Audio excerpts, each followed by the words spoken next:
I made it today, Chris. Even with so much going on over here today, let me tell you, it has been a day over here on the South Side, as we are on the South Side beat, every Monday through Friday, 3 p.m. Eastern, on DK Pittsburgh Sports. Today is Tuesday, December 5th, 2023, and we are 2 days away, Chris, well, about a day and a half now if you want to get technical, from a kickoff. Once again, lick the wounds and get it moving, right? Here we go again. The Steelers and the Patriots with Color Rush and gold end zones on Thursday. I give a nice little golf clap for that. Yeah, I like the Color Rush uniforms. I think they're very, very good looking. Not only that, but they also remind me a bit of obviously they're not an exact representation, but they remind me a bit of like the old like the actual jerseys, not the pants or the helmet, but the throwbacks to like I think like the throwbacks that they used to wear like kind of earlier in Ben's career with the gold helmets and the white pants, and that those jerseys are very similar. So and then the gold end zones, man, they need to stay. They really do. Even when Pitt plays, figure out a way to do it. You know, if you got to invest a little bit more money into a grounds crew to get it done. The gold end zones they're slick, man. They need to stay. Gold end zones and block numbers, I think people will agree on that those two things need to be mainstays. Yeah. From this point forward. But it's been a busy Tuesday. I think we have more to talk about the Color Rush and gold end zones. Yes, it is. Let's get the trivial stuff out of the way because it's been a day over here. It feels like it's gone on for 9 hours, except it's really been about 5. So this morning it was a coordinator Tuesday, which is of course usually Barber. Thank you. Gotta give a shout out to the cut. Thank you very much, Barber. We'll take that. Coordinator Tuesday today. It started off with a locker room this morning. Obviously a little more quiet. Deontay Johnson obviously spoke. I was running around doing some other stuff. Eddie Faulkner, Terrell Austin, Mitch Trubisky took the podium after practice as the starting quarterback for Thursday, and then locker room was open, and TJ Watt. This is what kind of a day it was. TJ Watt had 2 reporters on him today on his open availability. So TJ Watt had 2 people on him. Of course, I'm running around gathering. You'll read later on the website, dkpittsburghsports.com. Yeah. I was flagging down Miles Jack and Blake Martinez and Landon Roberts, trying to figure out, as you see from the title of the show, the Plumbers, Pokemon cards, and Amazon workers situation at inside linebacker. And then Najee Harris spoke today too. So like I wasn't in on Najee or TJ just because, I mean, you can't clone me unless you can clone me. Yeah. You can only be in one place at a time. Right. It's just one of those days. Short weeks are not easy, by the way. They're just not. And if you only have I know DK was he was in Philly last night covering Penguins, so it's not like he can be there. So it's just one of those days, man. Like you. Yep. You gotta go at it solo, and it just happens to come on a short week. And yeah, man. Oh, I'm laughing here at Eric's comment. Nice TJ's comment, always got dude. 2 Nice guys comment. on him. That's true, and that's one of the interesting things that Terrell Austin said today.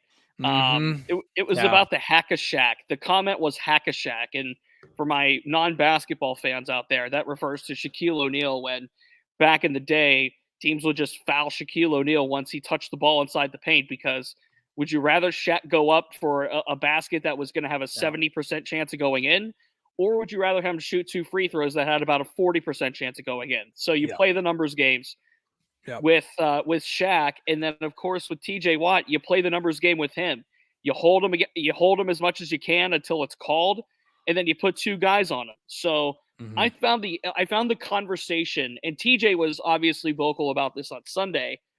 To an extent about, I'm being held. Like they got to call this. They got to help me out. So I found that really interesting as like a main point. And obviously Terrell Austin talked about a lot, right? About the inside linebacker situation. He said out loud, Mark Robinson's not a 3-down linebacker, which we all knew anyway. So there were a lot to take from the coordinators, but I was more keyed in on what Terrell Austin had to say today. Just because you'll read it later on the website, the inside linebacker situation is so fluid, and it's down to as you see from the title of the show, plumbers and Pokemon cards and Amazon workers. Yeah. So here's the thing. I think we all know, all you have to do is take a quick glance at the numbers, and you know that the Steelers offense is in for a rough day, because the Patriots, while they're 2-10 and they're not a good football team, they are phenomenal at stopping the run. They're third in the NFL in overall run defense. They're first in the NFL in yards per carry. They're only giving up 3.2 yards per carry. And it's because all of their linebackers, all of them, are good at stopping the run. Both of their safeties are good at stopping the run. A couple of their cornerbacks are good at stopping the run. Everybody gets in on the fun when it comes to stopping the run there, and they're great at it. We know that, and obviously the Steelers' offense goes as far as the running game can take them. So we know that. The big question here is, the Patriots suck on offense.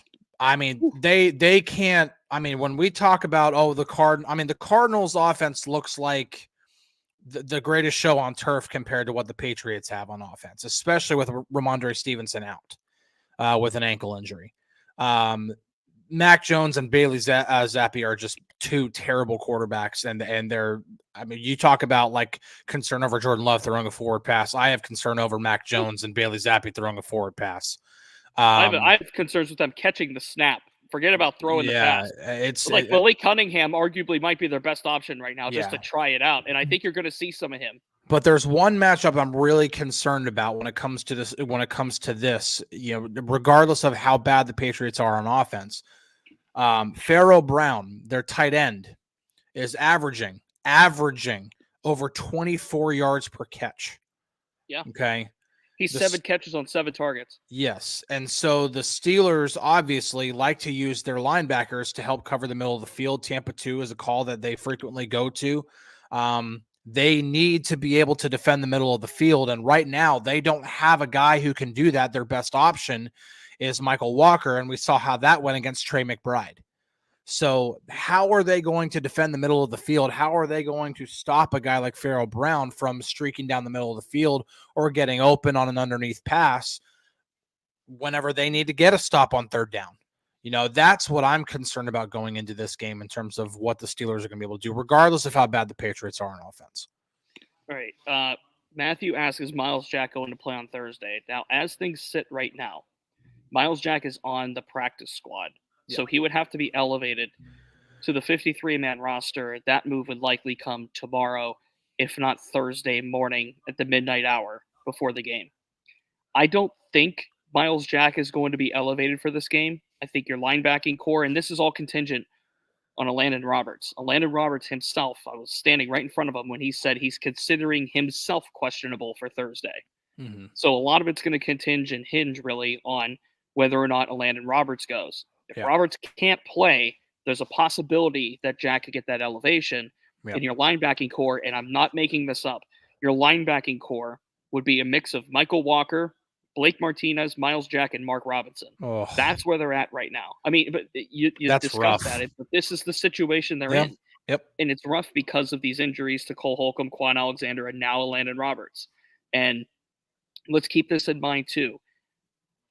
The drive that Arizona went on, the 99-yarder, Roberts was hurt on the second play of the drive. He re-aggravated the groin injury that he sustained earlier in the game. Yep. So he said, try to go back out there, re-hurt it, couldn't do it. And that was the result. If Landon Roberts was in on that full drive, I wouldn't have thought Trey McBride would have caught 3 passes for more than 12 yards apiece and then the 5-yard touchdown. Yep. So, Miles Jack's availability, I think, is hinging on Landon Roberts' availability. But I think regardless, we're going to see Blake Martinez get a hat. That would be my best guess right now, is Martinez will be ahead of Jack. Yeah, he's on the active roster. Steelers don't have to make a roster move. Blake Martinez is probably also in better game shape than Miles Jack because, the Steelers got him from the Panthers practice squad. So he had at least been playing on NFL practice fields throughout the season while Miles Jack retired. So that's obviously not spending any time on a practice field. So Eric asks, don't we have to put Mason Rudolph on the active roster also? Yeah, I would believe so. You technically would have to. Yeah. Well, so Kenny's not technically on IR yet. So technically speaking, if they want Mason Rudolph to be the backup quarterback, they would have to make Kenny inactive and then elevate Mason. And then they would probably have to make another move there. I don't remember exactly off the top of my head where the 53. I'm looking right now to It's a finicky thing with the rule. It's a finicky thing with the rule. Now keep in mind Trace McSorley is here. So if the Steelers want the emergency quarterback, he is on the active roster. Mason Rudolph is on the active roster. He's on the active roster. Which is why he's listed with the inactives. Because he's listed with the inactives as the emergency third quarterback. So he's not active, and the only way he can enter a game is if both quarterbacks who are technically dressed get injured in the game. So thank you for clearing that. Yeah, so when Kenny got injured, you can't just have, instead of having Mitch play, let me have Mason go in. No, the only way Mason could go in is if Mitch were to have also gotten hurt. So that's how the emergency. So this week it'll be obviously Kenny will be made inactive. They'll probably have to elevate Trace McSorley from the practice squad. He'll be the emergency make him the inactive emergency third quarterback. Right, and because honestly, you'd rather have Trace McSorley back there or Dylan Cook. I don't know. You got to have. You got to have an emergency third quarterback. I mean, you could designate Dylan Cook if you wanted to. I mean, he's a college quarterback. Yeah. Jim says short week. Zach Gentry whenever he was here. Yeah, Jim says short week. Wouldn't we be better off sitting Roberts regardless rather than having him get worse? I hate to tell you this, Jim, but there's no time for that. And Landon Roberts said today himself, he was asked, and I'll word this in a paraphrasing way. He was asked, would it be wise to do that? Would it be wise to kind of look for the long term? And he's like, what are you talking about? We're in December. There is no long term. There's no waiting to get on the shelf. There's no waiting to play. It's go time now. And especially after such a rough loss that they took on Sunday. Yeah. If Roberts is good to play, he's going to play, even if he's not 100%. And that's not just from having his production on the field. That is a communication call as well. Having a Landon Roberts as your green dot is a hell lot better than having Michael Walker as your green dot. And it's the same situation that Miles Jack was in last year. Miles Jack got a grade 3 strain in his groin, which is a tear pretty much in his groin in the first game against the Ravens last year, and he just had to play through it. You could tell he was absolute. I mean, he wasn't the same guy. He didn't have the same burst. He didn't have the same cut. He was a shade of himself, even for the version that we were seeing of him earlier in the season. But man, you take away your groin, man. I mean, Brian says it right here, man. Groins are tough. That might be the hardest injury to have to play through. In terms of playable injuries, a groin might be the hardest thing, either that or a hamstring. It's insanely difficult, but Steelers don't have much of an option right now.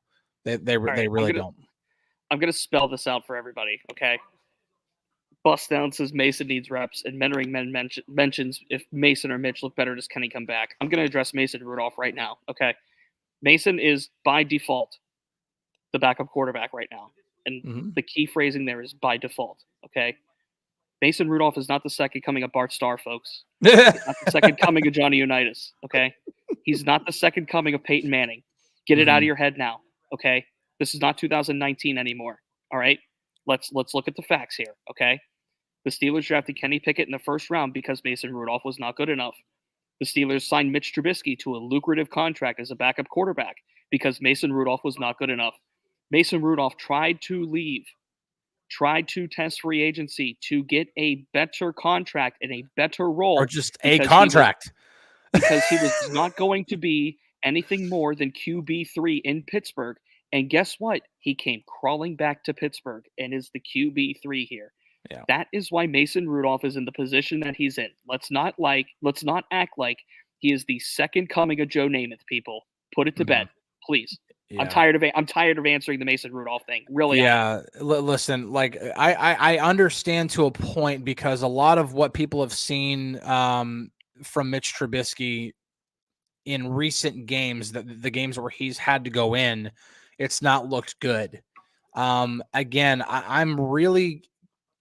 I really think that Mitch Trubisky, and I'm taking away when he started last year, like when he was the starter for the first 3.5 games, or I'll say the first 4 games of last year, because that version of Mitch Trubisky isn't Mitch Trubisky. Going back to his Chicago days, going to him being Josh Allen's backup, and what he's been afterward. And I understand, Matt says, Mitch hasn't been good either. Like, listen, I understand. I'm not saying that Mitch has been this amazing quarterback, because if he had been, he would be the starter over Kenny. Because the Steelers' goal at the end of the day, Kenny. yeah, they wouldn't have drafted Kenny, folks. Right. Read the tea leaves.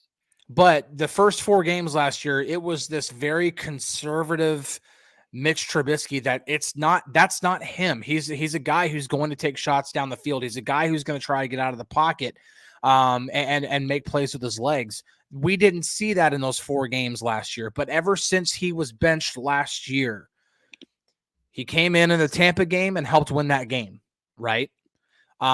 He came in the Ravens game when Kenny went down in that game, moved the ball up and down the field, just didn't dial it back in the red zone, and threw 3 costly picks, which was one of the main reasons why they lost that game.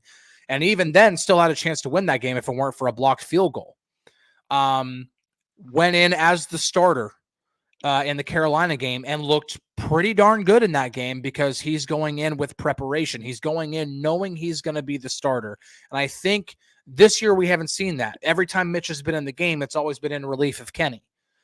Mitch hasn't made a start this year. I think Mitch, I'm not saying that Mitch is about to go off on this defense. He's going to throw for 350 yards and 4 touchdowns or anything like that. I'm just saying we might see a better version of Mitch than we've seen so far this year, because he knows going in, he's the starter. He's the one taking the first team reps in practice. He knows he's the guy. I think we'll see a little bit of a better version of Mitch Trubisky this week. I agree with that. Mike says, so the question, Corey, is Mason Rudolph the second coming of a plumber, Pokemon card salesman, or Amazon worker? Mike, if Mason Rudolph didn't get a contract here, he could be doing one of those 3 things as of right now. So let's not again act like he's the second coming of Joe Montana or Steve Young or any of those Hall of Fame quarterbacks, okay? Let's not do it. All right. Again, a busy day over here on the South Side. And a lot of my day was spent talking to the inside linebackers and was talking to Atlanta Robertson, Blake Martinez, and Miles Jack. And it's kind of funny, like, how things work, because Martinez and Jack were kind of in similar situations with being in retirement briefly. Like, obviously, Miles Jack did some more. Like, he bought an ECHL team, majority stake, and went to flight school. He said he's a student pilot right now still. So, like, these guys were off the couch, right? Like, this is what they're down to. And it's going to help that the Patriots have nothing on offense, aside from a couple of good tight ends. And Ramondre Stevenson's injured. Ezekiel Elliott's injured. They don't know who their quarterback is. Like, the strength of their team right now, arguably, is the tight ends. So, like, this defense has to quickly recoup, and they have a good opportunity to do it. It's kind of like a virtuous thing that it's the Patriots and not the Ravens on Thursday night after the debacle that was on Sunday. So there was that. From the offensive standpoint, it was more about the red zone struggles. Now, I believe their red zone efficiency as far as scoring touchdowns in the red zone is down from last year. I believe it is about 6 percentage points down from last year. So it's no secret that, once they get into the red, they struggle to get into the end zone. But the issue also is procedure stuff, just like we talked about yesterday with, the pre-snap penalties, false starts, lining up incorrectly, and Eddie Faulkner owned it. He said that's the first thing we addressed. It's the first thing we got in and attacked. And now we get to see if the Steelers are able to minimally clean up some of that kind of stuff. Yeah, listen, like they've got to clean up the details. They've got to get better. And I saw like some question. I saw a question earlier, and maybe I can find it here. Here we go. From Chris, he says, when Kenny comes back, what coaching needs to happen for him to make better reads? That example of Calvin Austin on Sunday wasn't the first time. No, and that wasn't his only missed read either. And even something as simple as the play where he scrambled to his left and then gained a yard on the scramble and run. Najee was the check down and wide open on the check down. Like, he throws it to Najee. Najee didn't have anybody within 10 yards of him. And Najee only had to gain 3 yards to get a first down. Now, hate Najee all you want, but get Najee in open space, usually some good things are going to happen, right?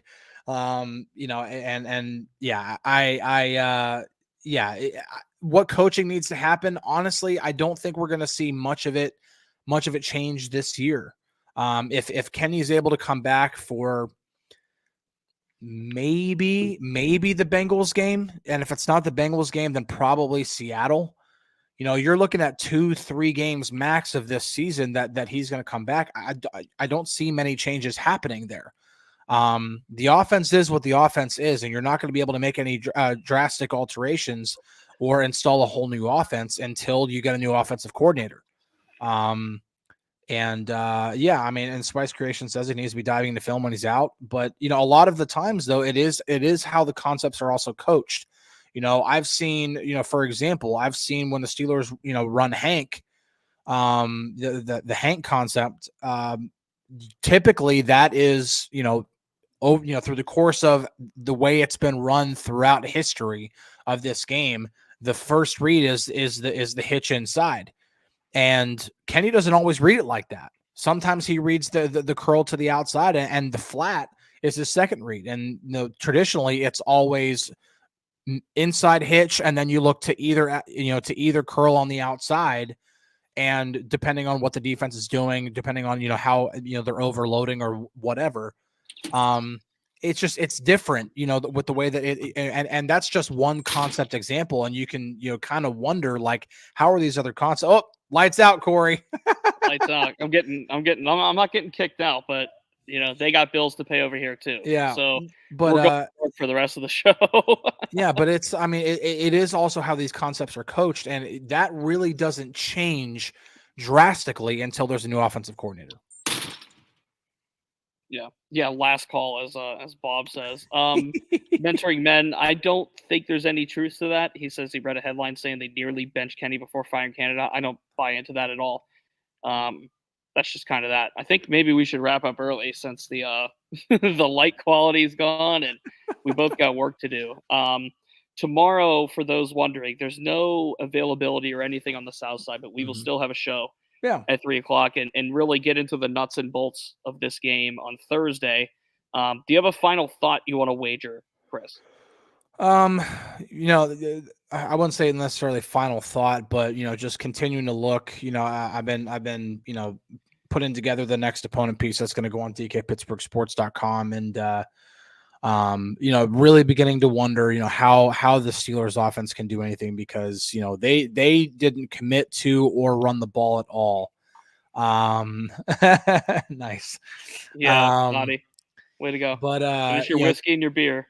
And that was against the Cardinals' worst. I mean, they're terrible against the run, and the Patriots are not. They're phenomenal against the run, and so there is an opportunity, and and it's against this Patriots defense. So pass defense, and I really begin to wonder how much are the Steelers going to commit to letting Mitch Trubisky just kind of let it go.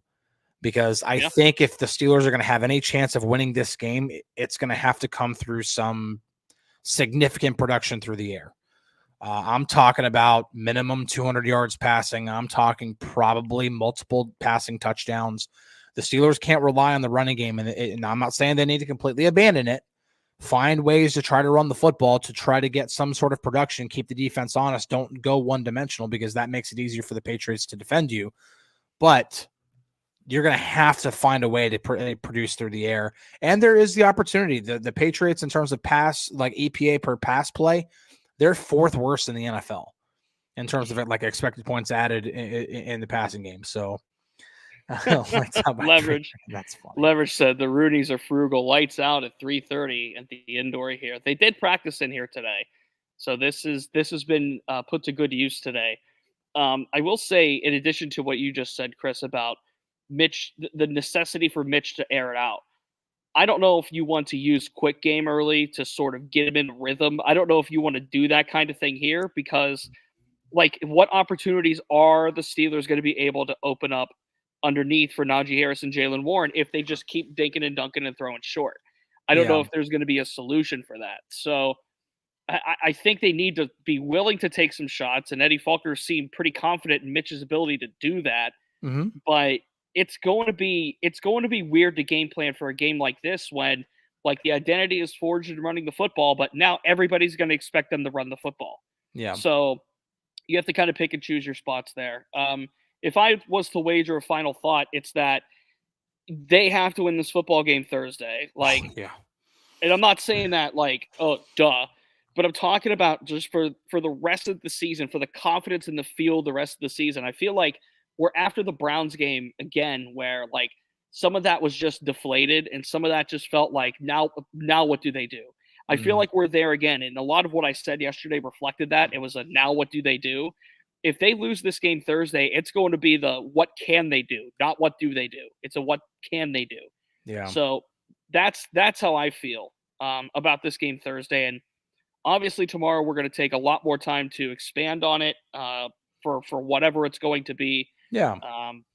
So we will get there. DK and Ramon are coming up in about 35 minutes or so. We're going to get out a little early today just for some workflow purposes. And again, I'm in the dark. So he's literally been left in the dark. Yeah, we're going to do that. Somebody mentioned do a show from the car. It is like borderline snowing outside. It's cold out. So don't really want to sit in the car and roll from there. So I'm going to do my best to stay inside as much as I can today. But today was the only low quality Corey day, right? And even then, it was more mid quality Corey. I mean, it wasn't low quality today. No, it wasn't low quality. It was the low quality spot. Now Thursday is supposed to be like a high of 45. I think I saw, and like game time temp is around 40.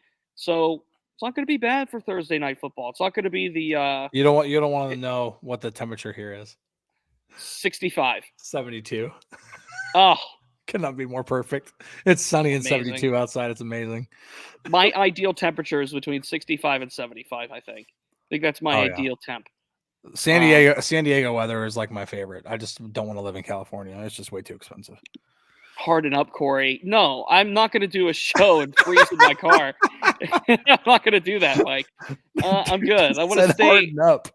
I want to stay. I want to stay a little even keeled as far as the temperature goes. So I'll do that. All right, Chris and I will be back tomorrow. It'll be in the regular studio, regular lighting, regular setting. Don't worry. We'll be back. We're going to have shows all week, even though the game's Thursday. So don't worry about that. 3 p.m. live on DK Pittsburgh Sports on YouTube, and of course later on podcast form. DK and Ramon coming up in about 30-ish minutes or so. I'm going to say about 4:03 on the bell. I feel confident on them. So we'll do that, and we'll get you ready for DK and Ramon. So for Chris Halicke, my name is Corey Crisan in the dark. This has been the Southside Beat. Have a good day, everybody. Cheers.